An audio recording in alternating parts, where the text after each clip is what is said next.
Hello, this is Dave with cheapbooks.com.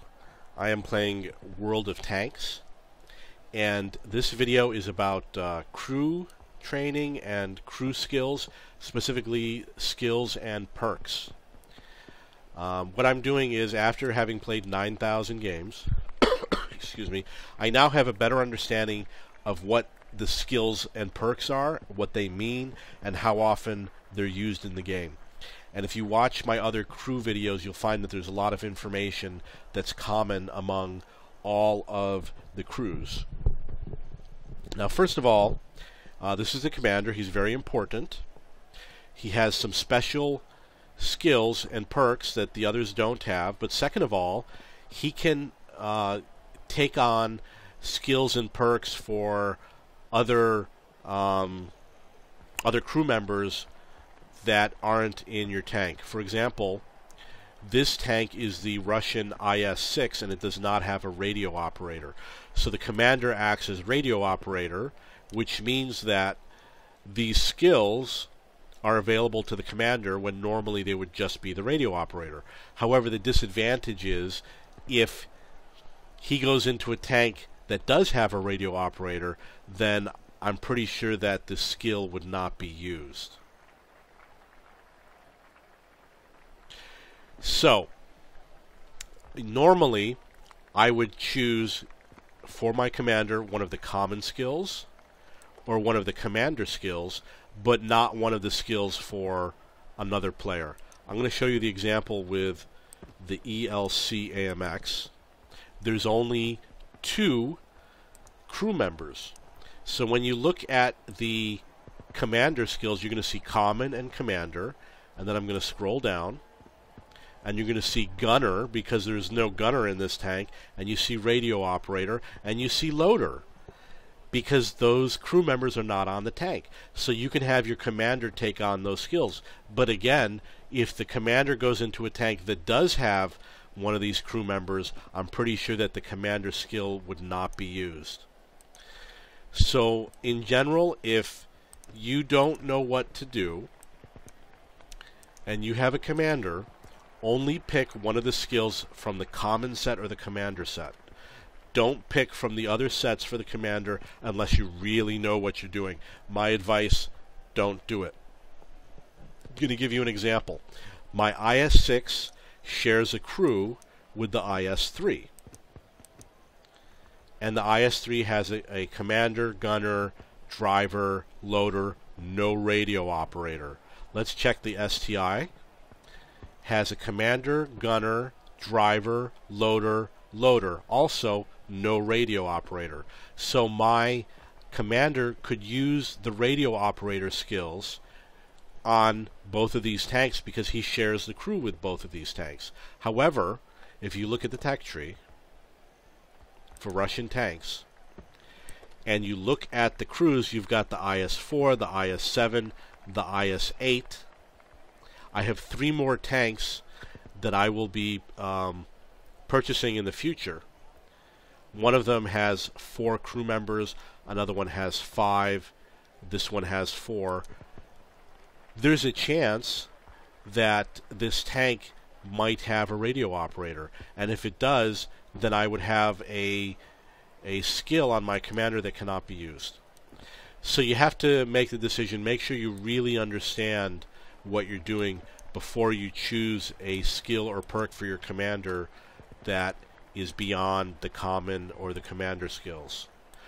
I would say, based on the way I play, that I could easily pick one of the radio operators because it looks like the tanks that he rides in do not have radio operators. And some of these skills are very important. So let's look at what we already have. We have Sixth Sense, which is very important. We have Recon, which is also very important. And we have Jack of all trades, which is also very important. However, I would say that Jack of all trades, if I had to do it over again, I would not have it right now with this commander, and I'm probably going to change it right now.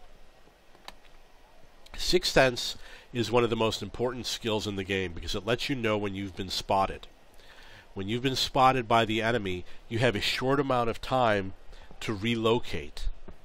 When you're spotted, the tanks see you become a blip on the minimap, and they see that they see your tank highlighted in red on their view screen. However, they have to turn their gun to aim at you, and they may have to reload.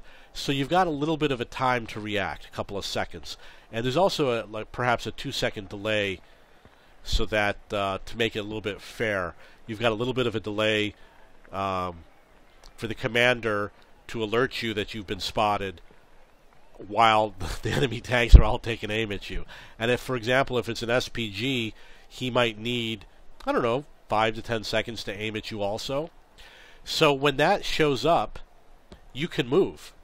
And by moving, you can take cover, you can hide, you could go behind a rock, behind a building, behind a bush, you could advance forward and let you know that there's enemy in the area that's watching you.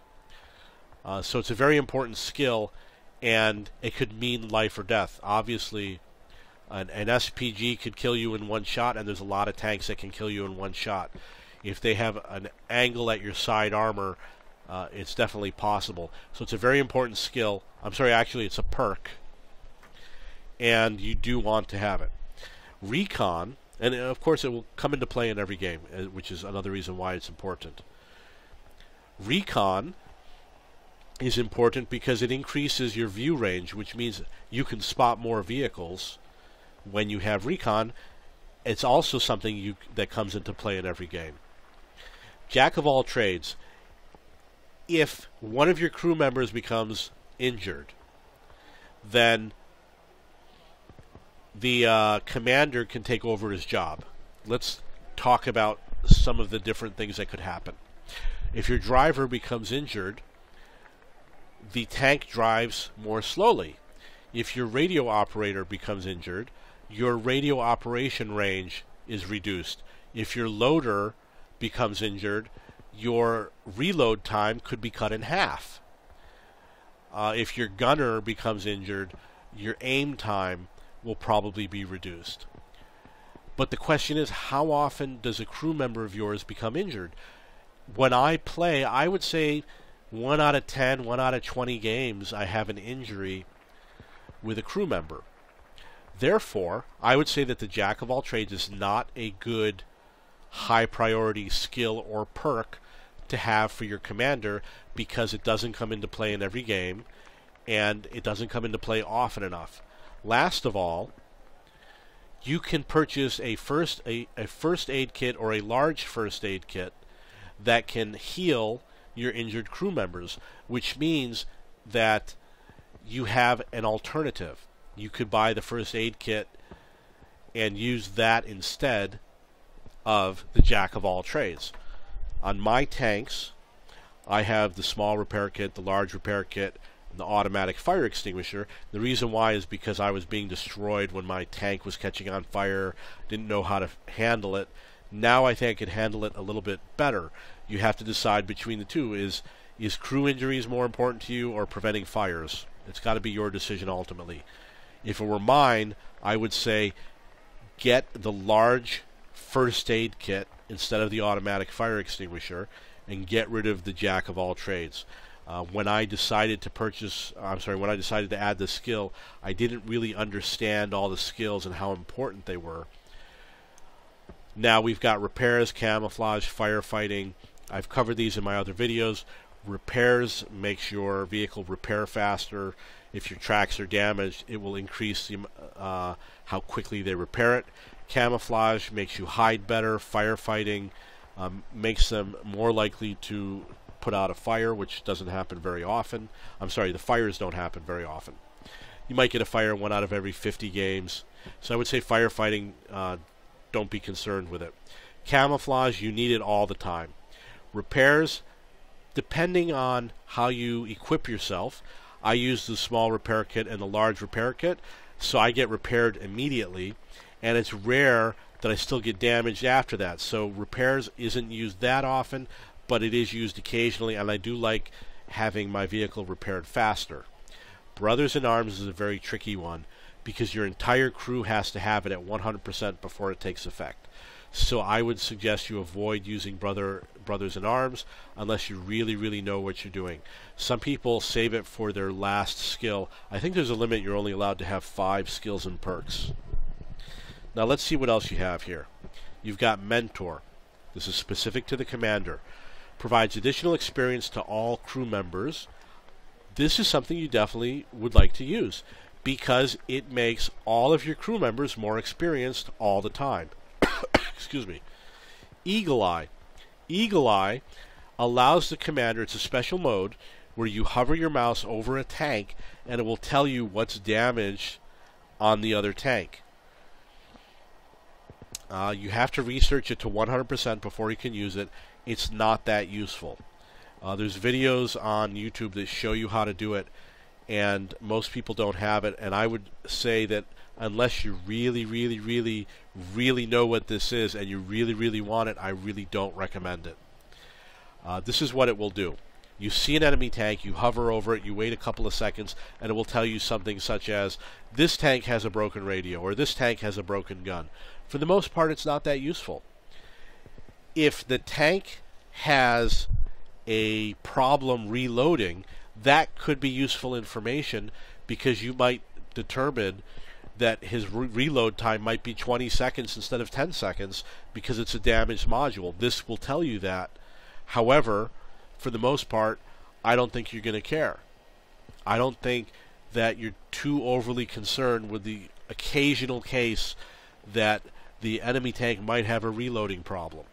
So I would say skip the Eagle Eye unless you really, really know what you're doing, or perhaps if you're a tank destroyer and you're always sniping from far away and you observe a lot of vehicles without firing at them. Maybe if you're a spotter, maybe if you're a light tank and you're always hiding in bushes spotting and you never fire at anybody, so you can't engage in combat, and all you can do is perhaps report, oh, this tank has a reload problem, and maybe you're on TeamSpeak and you're communicating with the rest of your team.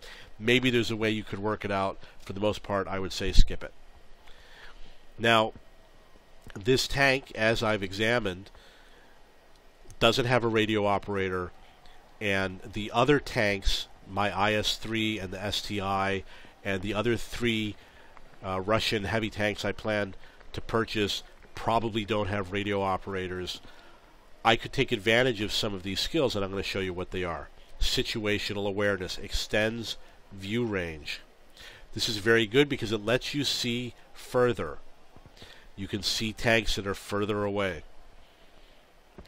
Call for vengeance is a weird one, where if your tank is destroyed and your radio operator survives, he stays alive for an extra 2 seconds, continuing to report the positions of enemy vehicles. Why is this useful? There is a feature called spotting damage. Excuse me. If you're a spotter and you do a lot of spotting damage, this might be useful because you get an extra 2 seconds while your teammates are attacking those vehicles, and if they cause damage, you're probably going to get more spotting damage. So if you like to get a lot of points from spotting damage and you're always hiding in bushes, as that type of a spotter, this might be useful for someone like that, maybe if you have a light tank. But in general, I would say skip it, especially because you need 100% before it becomes effective. Signal boosting extends your signal range. If you are a light tank and you're spotting all the time, you probably want something like this. It's always going to be working. And Call for Vengeance only works at the moment that you die. Signal boosting is always working when you're in the game, and if you're a light tank, you don't have to upgrade to the best radio right away. You get a little bit of a boost. You're going to go fast. You're going to well, I say light tank, I mean fast tank. If you have a fast tank and you go all over the map, you probably want to have the best signal range possible. So this is good. Signal boosting is good for fast tanks. If you have medium speed tanks, I would say don't worry about it. If your tank is something like the FV304, or if you have let's say an AMX 1375 or the ELC fast tanks like that, you probably want it. If you have an SPG and you want to see more vehicles, you want extra range, you probably want this. This would be good for an SPG. Relaying, I'm not sure if this benefits you in terms of things like experience, but obviously this is good for a tank that's out there on the field, and would be good for clan wars, obviously, to relay extending signal range. I don't know if it affects your experience, so you may not care, you may not want it. It's probably more important near the end of the game when you have fewer allies on the field. When you've got lots of allies, it might not matter much. But once you start spreading out, you got fewer tanks on the field, this is more helpful. So I would say don't really worry about it for your commander.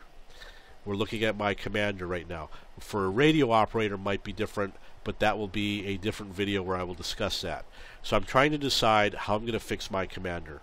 I'm going to keep Sixth Sense, probably going to keep Recon, probably not going to keep Jack of all trades.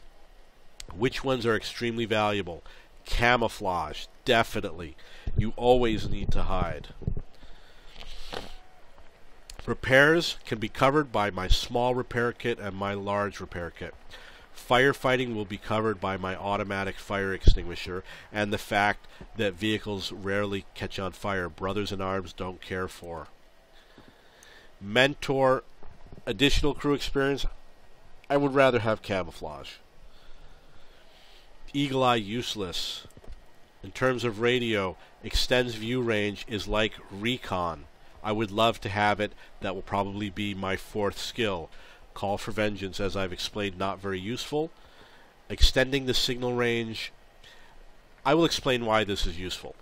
If you're getting spotting damage and you spot a tank, if you can extend your signal range, that means that your allies can see the tanks that you're spotting better than if you didn't have this. So if you have more allies that can see who you've spotted, you should get more spotting damage because your allies are going to help you by hitting the tanks that you spot. So I would say if your commander is doing a lot of spotting, I would definitely get this. And relaying, same thing. Let's see if one of them, okay, they're both skills. So I would say for my tank, I'm going to switch to get camouflage. I'm going to do it right now. I'm going to hit the reset button. It's going to cost me 200 gold, which is approximately $1. I'm going to hit reset. I am going to add 6 cents first. I'm going to add, okay, so camouflage and recon both essentially do the same thing. One is hiding, one is viewing. I would say that since I'm always hiding in bushes anyway, and the game is designed so that like a lake has a certain distance across, so that it's right out of your range or right at the edge of your range. So the way the game is designed, it's designed so that the view range of the tank, the enemy tanks will be able to travel just out of your view range. So you want that little bonus where you'll be able to pick them up, while your allies will not be able to, even if they're sitting right next to you. So I would say recon is really important. Basically, if you have recon, you can see enemy tanks, and the camouflage doesn't matter because they might not be able to see you anyway because they don't have recon or whatever. Recon also is affected by coated optics and binocular telescope. The best way to explain the difference between recon and camouflage would be to draw it on a map, where you draw your recon range and your camouflage range and the enemy's recon range and the camouflage range, and see where they overlap, and you'll see why there's a benefit to recon that doesn't come into play with camouflage. Okay, so I am going to choose recon because I think it's more important for me than camouflage. You've also got the exterior of the tank, which has camo painted on it, and you got the camo net. So you've got other options for camouflage as it is. And last of all, I'm going to put camouflage. And it's weird for me to have less than 100% for camo, but that's okay, he'll get up there. Perhaps I made a mistake. Perhaps I should have put camouflage second and recon next. Definitely for tanks that are spotters, you want to have these skills. If you have any questions or comments, please feel free to ask by posting them. Thank you.